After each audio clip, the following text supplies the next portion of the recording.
Breaking news చూస్తున్నాం. మరోసారి కవిత సంచలనమైన వ్యాఖ్యలు చేసింది. ఇది జూబ్లీహిల్స్ లో బీఆర్ఎస్ ఓటమికి కుట్ర జరిగిందని చెప్పి ఆమె చెప్పుకొచ్చింది. జూబ్లీహిల్స్ ఓటమికి హరీష్ రావే కారణం. బీఆర్ఎస్ పార్టీని హరీష్ రావు మోసం చేస్తున్నారు. ఇటు హరీష్ రావు అలాగే గంగుల కమలాకర్ వీళ్ళ అరాచకాలు చేశారు వీళ్ళు అని చెప్పి చెప్పుకొచ్చారు. వీళ్ళు చేసే అరాచకాల వల్లే బీఆర్ఎస్ ఓడిపోయింది. కేసీఆర్ను తప్పుదోవ పట్టించి అక్రమాలకు పాల్పడుతున్నారు. ఇటు హరీష్ రావు బినామీల కంపెనీలతో సీఎం రేవంత్కు సంబంధాలు ఉన్నాయని చెప్పి చెప్పుకొచ్చారు. కేటీఆర్ సోషల్ మీడియా మానేసి ప్రజల్లోకి రావాలి అంటూ ఆమె వ్యాఖ్యానించారు. బీఆర్ఎస్ నేతలు ఆస్తులు పెంచుకున్నారు కానీ క్యాడర్ పెంచుకోలేదు అని ఆమె వ్యక్తపరిచారు. ఇటు కేసీఆర్ స్ఫూర్తితోనే ప్రజల కోసం పనిచేస్తాం అని చెప్పి చెప్పుకొచ్చారు. కాంగ్రెస్ ప్రభుత్వం రైతులను బలి చేస్తుంది అంటూ ఆయన సెన్సేషనల్ కామెంట్స్. నిన్న మనం చూస్తే ఇటు జూబ్లీహిల్స్ బై ఎలక్షన్కి సంబంధించిన ఇటు ఎలక్షన్ రిజల్ట్ వచ్చిన వెంటనే ఆయన ఇట్లా సోషల్ మీడియా మాధ్యమంలో చాలా క్లియర్గా కర్మ హిట్స్ బ్యాక్ అని చెప్పేసి నిన్న ఒక ట్వీట్ చేయడం, దానిపై ఆయన చర్చించడం జరిగింది. ప్రజలందరూ కూడా దాన్ని చూశారు. సో ప్రస్తుతం ఇప్పుడు డైరెక్ట్గా మళ్ళీ హరీష్ రావుని టార్గెట్ చేస్తూ అలాగే గంగుల కమలాకర్ వీళ్ళిద్దరిని టార్గెట్ చేస్తూ వీళ్ళిద్దరూ అరాచకాలు చేస్తున్నారు. అలాగే హరీష్ రావుకి సంబంధించిన బినామీ కంపెనీలు ఏవైతే ఉన్నాయో ఆ కంపెనీలకి అలాగే సీఎం రేవంత్ రెడ్డికి వీళ్ళిద్దరికీ కనెక్షన్ ఉంది అని ఎస్టాబ్లిష్ చేస్తున్నారు. సో దీనికి సంబంధించి ఏమైనా ఆధారాలు ఉన్నాయా? ఆమె మాట్లాడే మాటల్లో ఎంత నిజం ఉంది, అసలు ఏంటి యాక్చువల్గా ఆమె ఏ సందర్భంలో మాట్లాడిందని తెలుసుకునే ప్రయత్నం చేద్దాం. ఒక్కసారి ఫస్ట్ కవిత ఏం మాట్లాడిందో ఒకసారి వినే ప్రయత్నం చేద్దాం. జూబ్లీహిల్స్ ఎన్నికల్లో నేను ఒక మాట చెప్పిన, నాకు జూబ్లీహిల్స్ ఎన్నికతో సంబంధం లేదు భయ్ అని చెప్పిన. సరే అయినా సరే ఒక 15 మంది ఇండిపెండెంట్లు వచ్చి నా దగ్గరికి, అక్క ఇట్లా మేము విత్డ్రా చేసుకుంటాము, ఎవరికి సపోర్ట్ చేయమంటారని అడిగారు. నేనన్నా నాకు సంబంధం లేదు భయ్ జూబ్లీహిల్స్ ఎన్నిక, మీరు ఎవరి దగ్గరికి పోండి అని చెప్పి వాళ్ళు సక్క హరీష్ అన్న దగ్గర పోయారు.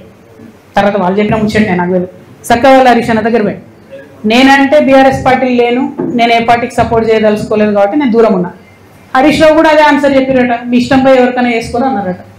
అంతకన్నా ముందేం చేసిరు హరీష్ రావు గారు అంటే బీఆర్ఎస్కి మోసం చేసినట్టే కదా. అంతకన్నా ముందేం చేసిరు హరీష్ రావు గారు ఎలక్షన్ పెట్టక ముందే, ఇవ్వకి పలానా క్యాండిడేట్ని పెడితే మీకు సపోర్ట్ చేస్తా కాంగ్రెస్ కానీ చెప్పపిరట పైకి, వాళ్ళు వద్దన్నారట. అన్నాక ఈయన సైలెంట్ అయిపోయి. అంటే గమ్మత్ ఏముంటుంది హరీష్ రావు గారిది అంటే తెలియడానికి టైం పడుతుంది. ఎందుకంటే ఇవాళ వారి అన్ఫార్చునేట్ వారి తండ్రి గారు చనిపోయినారు. అయితే వారు లోపల ఉన్నారు ఇంట్లో. అక్కడి నుంచి కూడా ఎలక్షన్ అవుతున్న సమయంలో టెలికాన్ఫరెన్స్లు అవి పెట్టి మాట్లాడారు. అప్పుడు హరీష్ రావు గారి భజన పరులంతా ఏం బిల్డప్ ఇచ్చిరు, హరీష్ అన్న ఇంత కష్టంలో కూడా పార్టీ కోసం నిలబడి టెలికాన్ఫరెన్స్ పెడుతురు అన్నారు. రిజల్ట్ ఉల్టాయే వరకు ఏం భజన మొదలుపెట్టింది నిన్నటి నుంచి. హరీష్ అన్న లేకపోయా, హరీష్ అన్న ఉంటే అసలు ఇక ఒక్క సీటుగానే వేసి ఉంటే హరీష్ అన్న జూబ్లీహిల్స్ గెలుస్తుంటే మన లెవెల్లో మళ్ళీ పెడుతున్నారు. అంటే వెంటనే తప్పించుకోవడం, అప్పటి వరకు మోసం చేయడం, ఇది హరీష్ రావు గారి నైజం. సో ఇంటి దొంగని ఈశ్వరుడైనా పట్టలేడు అన్నట్టు చాలా టైం పట్టింది. ఏదో నాకు తెలిసింది కాబట్టి నేను గట్టిగా మాట్లాడుతున్నా కాబట్టి నన్ను బయట వారేసి. బట్ అక్కడ ఉన్న వాళ్ళు వారు ఆలోచన చేసుకోవాలి. At the same time Ramanna కూడా ఒక్క సభ కాగానే ఏదో మేమే సార్ను మోస్తున్నట్టుగా కార్టూన్ లేపించేసుకొని హరీష్ రావు గారు సార్ను మోసినట్టు ఒకసారి, రామన్న గారు సార్ను మోసినట్టు ఒకసారి, ఎవరు మేమేమంటారు సార్ కింద బచ్చగల్లం అందరం బచ్చగల్లం ఉంటే బాగుంటుంది. ఇలా నన్ను బయటకు వారేసిండ్రు కాబట్టి నేను నెత్తి మీద బతుకమ్మ ఎత్తుకున్నట్టు నెత్తి మీద తెలంగాణ సమస్యలు ఎత్తుకొని తిరుగుతున్నాయి అలా. కాబట్టి నేను బలంగా మాట్లాడుతున్నాను. బట్ ఒక పార్టీలో ఒక సిస్టంలో ఉన్నప్పుడు నాయకుడు కోరుకున్న చేయాలి. వీరేం చేస్తున్నారు, సభ సక్సెస్ చేయగానే రామన్న నెత్తి మీద సార్ పెద్ద సార్ ఫోటో పెట్టి నేనే మోసినా అని ఆయన వేసుకున్నాడు కార్టూన్. తెల్లారి ఈయనేం చేసిండు హరీష్ అన్న, వి ప్రకాష్ లాంటి వాళ్ళని కొంతమందిని పెట్టుకొని అసలు హరీష్ లేకపోతే కేసీఆరే లేడు, హరీష్ లేకపోతే తెలంగాణ ఉద్యమమే లేదు, ఏంది ఇది అవసరమా? ఇప్పుడు ఇక్కడ పద్మదేవేందర్ రెడ్డి గారు ఉన్నారండి, వీరు 2009లో ఎక్కడున్నారండి? కేసీఆర్ గారి మీద నాకు గుర్తుంది 2 చేతులతోని దుమ్మెత్తి పోసి నా పార్టీని ఇచ్చిపెట్టి వెళ్ళిపోయింది. ఆమె టికెట్ ఇవ్వకపోతే మేడము వెళ్ళిపోయినరా, మళ్ళా జర ఉద్యమం గట్టిగా ఈ సార్ దీక్ష చేయగానే ఎట్లా వచ్చింది వాపస్? ఎవరు సపోర్టు మేడంకి, ఆ దేవేందర్ రెడ్డి అన్నకి? హరీష్ రావు గారు కదా. మరి జిల్లాలో ఒకే సపోర్ట్ ఉన్నారు, తీసుకొచ్చిరు. ఇక్కడ వింటుంటే అసలు ఎంత ఘోరం అండి వస్తుంటే అవి నాకు కొన్ని చెప్పబుద్ధి అయితే లేదు. ఒక్కొక్క ఉద్యోగం ఇస్తామని 2 లక్షలు తీసుకుంటారా, 3 లక్షలు తీసుకుంటారా? అన్ని మెదక్ల పనులు పెండింగ్ ఉంటాయా? మరి అట్లాంటి నాయకుల్ని సపోర్ట్ చేయొచ్చా బీఆర్ఎస్ నుండి? ఆనాడు ఆ మేడం టీఆర్ఎస్కి వెళ్ళి బయటకు పోయి కేసీఆర్ గారి మీద 2 చేతులతో దుమ్మేసిపోతే ఆమెకు సపోర్ట్ చేసింది ఎవరండి? ఆ రోజు ఇటుపక్క పద్మకు ఓడిపోతుంది, అటుపక్క వైపీఆర్ అఫీషియల్ టీఆర్ఎస్ క్యాండిడేట్ ఓడిపోతారు, ఇంకో మనిషి గెలుస్తాడు. హౌ సపోర్ట్ చేయలేదా హరీష్ అన్న? ఫస్ట్ నుంచి చేస్తున్నాడు ఆయన. నేనేమంటున్నా అంటే ఫైట్ ఉంటే స్ట్రేట్ ఫైట్ చేయాలి. ఇప్పుడు నన్ను బయట వారేసిరు, నేను సింపుల్గా ఏం చేసిన, సరే పోయి నన్ను బయట వేసిరు, నాకు తెలిసిన కాడికి నేను ప్రజా సమస్యల మీద ఎత్తుకొని తిరుగుతా అంటాను. అట్లా స్ట్రేట్ ఫైట్ చేయాలి. లేదు, మోసపూరితమైన ఫైట్ చేస్తారు కాబట్టి నేను ఒకటే అంటున్నా, ఒక పక్క రామన్న సోషల్ మీడియా ట్విట్టర్ ఇడిచిపెట్టి గ్రౌండ్లోకి రావాలి, వస్తే బాగుంటుంది ప్రజలకు. ఇంకో పక్క హరీష్ అన్న మోసం చేయడం బంద్ చేసి నువ్వు కృష్ణునివా నువ్వు అర్జున్వా ఏందో డిసైడ్ చేసుకొని ఆ పాత్ర ఏందో స్ట్రేట్ ఫార్వర్డ్ చేయాలి. వీళ్ళు పేరుకు కృష్ణార్జునాలు పెట్టుకుంటారు, ఒకరి మీద ఒకరు బాణం వేసుకుంటే పాపం బలేది ఎవరే టీఆర్ఎస్ కార్యకర్తలు కదా. కానీ ఎవరైతే ఈ హరీష్ అన్న కేటీఆర్ అని ఉన్నారో వాళ్ళు సార్ కళ్ళకు గంతలు కట్టి అరాచకాలు చేస్తున్న నాయకులందరినీ కూడా సేఫ్ గార్డ్ చేస్తున్నారు. అది కరెక్ట్ గా నిన్న జూబ్లీహిల్స్ ఎన్నికల్లో రైట్. కవిత సెన్సేషనల్ కామెంట్స్ చేస్తుంది. ఇటు కేసీఆర్ని ఉద్దేశించి గతంలో మాట్లాడిన వాళ్ళని ఇప్పుడు పార్టీలోకి ఎలా తీసుకున్నారు, అలాగే హరీష్ రావుకి నచ్చిన క్యాండిడేట్ని పెట్టమని కాంగ్రెస్కి సంబంధించిన వ్యక్తులతో మాట్లాడాడు, వాళ్ళని పెడితే ఖచ్చితంగా సపోర్ట్ చేస్తామని చెప్పేసి ఆయన చెప్పారు.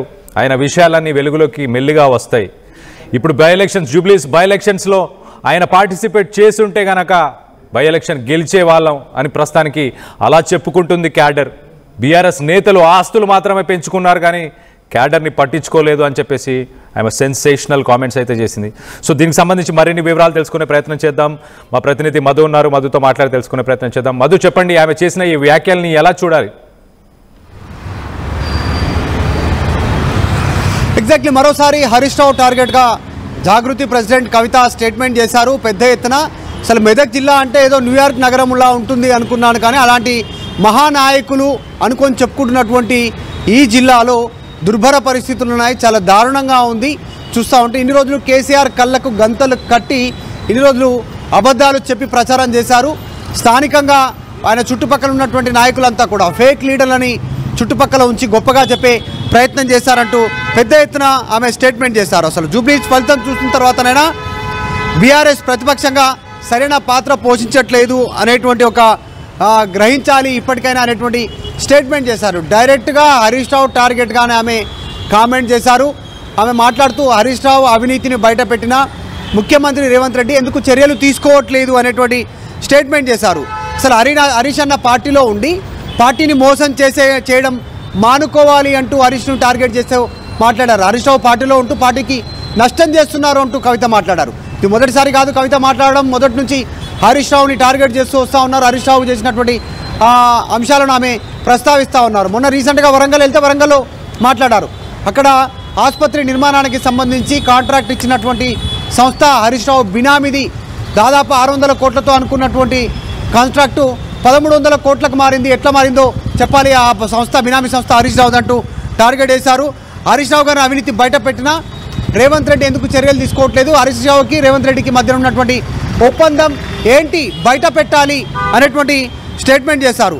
అయినా ఇంకా కొన్ని కీలకమైనటువంటి అప్డేట్ చేశారు. ఎక్కడ ఉన్నా కూడా కాంగ్రెస్ పార్టీ పైన రాష్ట్రంలో తీవ్రమైనటువంటి వ్యతిరేకత ఉన్న కాంగ్రెస్ పార్టీ జూబ్లీస్లో గెలవడానికి కారణం బీఆర్ఎస్ పార్టీ ప్రతిపక్ష పాత్ర హోదా వాళ్ళు కరెక్ట్గా ప్లే చేయట్లేదు, వాళ్ళు కరెక్ట్గా పాత్ర పోషించట్లేదు. జనాల దగ్గర సోషల్ మీడియా నుంచి బయటికి రావాలి, గ్రౌండ్లోకి వెళ్ళాలనేటువంటిది కేటీఆర్ను ఉద్దేశిస్తూ కూడా ఆమె మాట్లాడారు. అంటే అన్నకు కూడా చురకలంటించే ప్రయత్నం చేశారు. అప్పుడేమో టీఆర్ఎస్లో ఉన్నప్పుడు దాదాపు 20 ఏళ్ళు కష్టపడ్డాను, తర్వాత జాగృతికి 6 ఏళ్ళు కష్టపడ్డాను, ఇప్పుడు బయట ఉన్నాను కాబట్టి ప్రయత్నం చేస్తాను, ప్రజల పక్షాన వారికి ఒక వజ్రాయుధంగా జాగృతి పనిచేస్తుంది అనేటువంటి స్టేట్మెంట్ ఫైనల్ కంక్లూడ్ చేస్తే చెప్తూనే డైరెక్ట్గా ముఖ్యమంత్రిగా అప్పుడు పనిచేసినటువంటి కేసీఆర్ కళ్ళకు గంతలు కట్టి చుట్టుపక్కల ఉన్నటువంటి నాయకుల పేర్లను ఆమె ప్రస్తావించే ప్రయత్నం చేశాడు. ఉమ్మడి నిజామాబాద్ జిల్లాకి సంబంధించినటువంటి మాజీ మంత్రి ప్రశాంత్ రెడ్డిని ఆమె కోట్ చేస్తూ ప్రశాంత్ రెడ్డి ఒకప్పుడు ఎలా ఉండేవారు, ఇప్పుడు వాళ్ళ ఆస్తులు ఎంత అనేటువంటి స్టేట్మెంట్ ప్రశాంత్ రెడ్డిని కూడా ఈసారి ఆమె టార్గెట్గా మాట్లాడారు. ఆమెకు సంబంధించినటువంటి మెదక్ జిల్లాకు సంబంధించినటువంటి జాగృతి పర్యటనలో భాగంగా జనంబాట కార్యక్రమం అయితే తీసుకున్నారు. సో మొత్తానికి అసలు కేసీఆర్ ముందు వీళ్ళందరూ ఎంత, అసలు వీళ్ళందరినీ అబద్ధం చెప్పి కేసీఆర్ ముందు చెప్పే వీళ్ళు గొప్ప లీడర్లు అనేటువంటి ఒక ఎస్టాబ్లిష్మెంట్ చేసే ప్రయత్నం చేశారు. ఇకనైనా మానుకోవాలి అట్లాంటివి, కేసీఆర్ ఇకనైనా తేరుకోవాలనేటువంటి విషయాన్ని కూడా ఆమె చెప్పే ప్రయత్నం చేశారు. పైకి ఒకలాగా లోపల ఒకలాగా ఉండొద్దు, నాలాగా స్ట్రైట్ ఫైట్ చేయాలి, నేను స్ట్రైట్ ఫైట్ చేస్తాను, ఏదున్నా మొహం మీదే మాట్లాడతానంటూ కూడా కవిత మాట్లాడారు హరీష్ రావును ఉద్దేశిస్తూ. పార్టీలో మంచిగా ఉంటూనే పార్టీకి నష్టం చేకూరుస్తున్నారు హరీష్ రావు అంటూ మరొకసారి ఆమె మాట్లాడినటువంటి పరిస్థితి. సో మొత్తం ఆమె మాట్లాడినటువంటి మాటల్లో కేసీఆర్ చాలా ఆరోగ్యంగా ఉన్నారంటూ కూడా ఆమె స్టేట్మెంట్ చేశారు. ఎందుకంటే కేసీఆర్ గురించి, ఆరోగ్యం గురించి రేవంత్ రెడ్డి నిన్న మీడియా సమావేశంలో మాట్లాడారు కాబట్టి కేసీఆర్ ఆరోగ్యంగా ఉన్నారు, ఆయన బయటకు వస్తే వేరే ఉంటుంది, ఆయన రాజకీయం వేరే ఉంటుంది అంటూ కూడా మాట్లాడే ప్రయత్నం చేశారు. చాలా అంశాలపైన రెస్పాండ్ అయ్యారు. మొత్తం రెడ్డిపల్లి, చిప్పలతుర్తి, తునికి మధ్య 400 ఎకరాల భూమి హరీష్ రావుకి సంబంధించినటువంటి భూమి ఉంది. ఆయన భూమి కోసం అక్కడ RRRకి సంబంధించిన అలైన్మెంట్ మార్చారు అనేటువంటి స్టేట్మెంట్ కూడా చేశారు. అంటే పెద్దవాళ్ళ కోసం రైతుల భూములు తీసుకుంటున్నారు, వారి కోసం 56 మంది రైతులకు సంబంధించిన 59 ఎకరాలు పోతా ఉన్నాయి హరీష్ రావుకి సంబంధించిన భూములను కాపాడడానికి. ఎందుకంటే హరీష్ రావు భూములు RRR పక్కనే 400 ఎకరాల భూములు ఉన్నాయి హరీష్ రావుకు అంటూ మరొక సంచలన కామెంట్ జాగృతి ప్రెసిడెంట్ కవిత చేసినటువంటి పరిస్థితి. ఆ స్థలంలో పెద్ద రిసార్ట్ కట్టారు, స్థానిక ప్రజలకు అందులో ఎంట్రీ లేదు.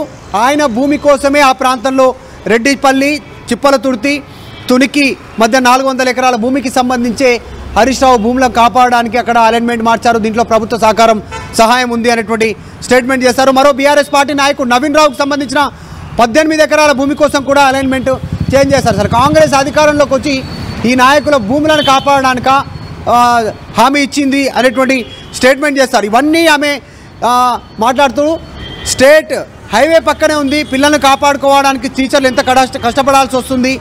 ఇక కౌడుపల్లిలో, మడిగెళ్లలో బాలుర హాస్టల్ నడుపుతా ఉన్నారు. ఇప్పుడు నేను బీఆర్ఎస్లో లేను కాబట్టి పార్టీ ఇలాంటి విషయాలను విశ్లేషించుకోవాలి వారే వ్యక్తిగతంగా అనేటువంటి స్టేట్మెంట్ చేశారు. మెదక్ జిల్లా అంతా కూడా హరీష్ రావు కనుసండంలో నడుస్తుంది, మనందరికీ తెలిసిందే. గతంలో అక్కడ సంబంధించినటువంటి పద్మా దేవేందర్ రెడ్డి అంశాన్ని కూడా రెస్పాండ్ అవుతూ ఆమె పైన కూడా మాట్లాడారు. గతంలో 2009లో టికెట్ ఇవ్వకపోతే కేసీఆర్ను తూలనాడారు, ఆమె తిట్టారు. కానీ హరీష్ రావు మద్దతుతోటే మళ్ళీ పార్టీలో కొనసాగుతున్నారు అంటాం. టోటల్ ఆ ఏరియానంతా కూడా ఆమె టార్గెట్ చేస్తూ మాట్లాడే ప్రయత్నం చేశారు. సో మొత్తానికి జాగృతి ప్రెసిడెంట్ కవిత మెదక్లో సంచలన కామెంట్ చేశారు. రేవంత్ రెడ్డి హరీష్ రావును కాపాడుతున్నారు, ఇద్దరు ఒప్పందం ఏంటి బయట పెట్టాలని చెప్తూనే హరీష్ రావు పార్టీలో ఉంటూ పార్టీకి నష్టం చేకూరుస్తున్నారనేటువంటి స్టేట్మెంట్ చేశారు. స్ట్రైట్ ఫైట్ చేయండి అంటూ హరీష్ రావుకు సూచన చేశారు. Right Madhu, thanks for the latest update. మొత్తానికైతే ఇటు కవిత చేసిన సెన్సేషనల్ కామెంట్స్ పై మీ అభిప్రాయాలు ఏంటనేది కింద కామెంట్ రూపంలో తెలియపరచండి.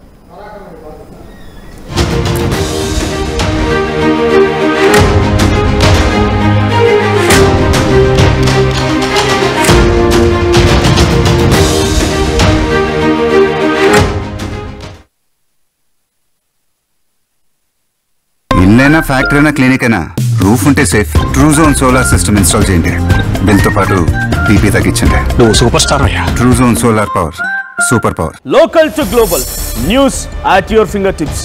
మీ చేతిలో ఒక ఆయుధం. Download raw TV app. Media legend Ravi Prakash is back.